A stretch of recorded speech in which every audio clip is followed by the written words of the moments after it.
Hello everyone, we will present our review titled Optimization of Microalgae Biogas Production in Aerobic System.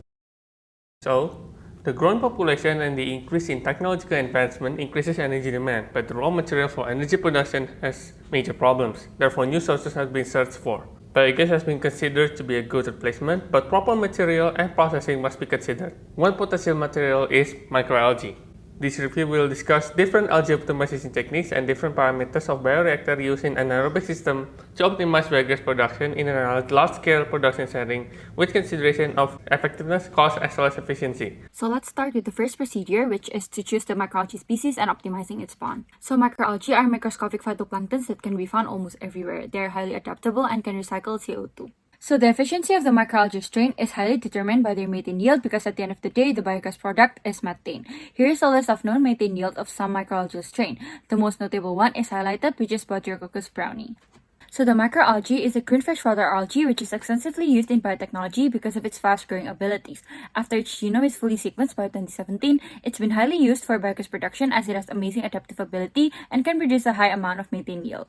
The best way to optimize the algae pond is by using raceway pond from open pond system. It is because it can easily control nutrients, algae, and water, and has the potential to maximize the production of algae. There are three possible ways to optimize for open pond system. The first one is by water recycling, returning the carbon dioxide produced, and use the anaerobic digestion liquid digested as a broad culture. Harvesting and pretreatment.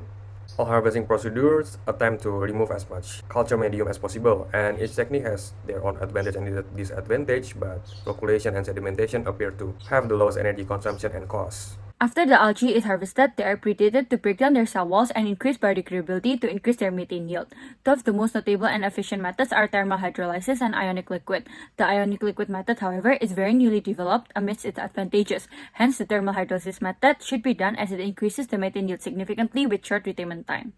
Next is anaerobic digestion. Anaerobic digestion is generally separated in four sequential biochemical reactions: hydrolysis, acidogenesis, acetogenesis, and methanogenesis, which details can be seen on the slide. All the four processes will generate different outcomes, hence the microorganisms used are different.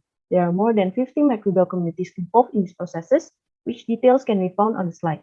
Based on the biomass, ID can be classified into liquid and solid, which only differ in the water content. SSID is better due to its higher biogas productivity, easy preparation, less energy, and smaller volume usage, but having longer expansion time. Biogas can be produced in one or two stages, with two-stage AD being the preferred method as the reactions are separated.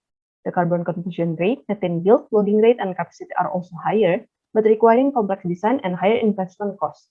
As seen from the table, two-stage AD produces higher methane yield and volumetric productivity than one-stage AD from a study by Farrell and Igurlu. Next, we will talk about effects of various parameters on the anaerobic digestion. The first one is the CN ratio, which is the ratio of mass between carbon and nitrogen molecule, and it was found that range between 20 and 30 is considered proper. Next is biomass loading, which is critical for microorganism development, and it is a major issue in the SSAD and considered to be optimal in around 30 to 50%. Next is the organic loading rate, and this is very specific and dependent to the biomass reactor, microspecies, and the bioreactor choice. Next is the hydrolysis retention time, in which longer SRT value is recommended but must be adjusted accordingly. Next is the temperature. So the different microorganisms will have different optimal growth, such as 30 to 40 or more than 50. And in general, high temperature yields a higher methane yield, but must be adjusted accordingly as well. And next is the pH, in which most microbes prefer a neutral environment, but the range of neutral pH can differ between species of microbes. This is the downstream processing, which aims to remove unwanted substances. The first one is the CO2 removal, which is particularly important since CO2 reduces density and decreases the potential combustibility of the biogas.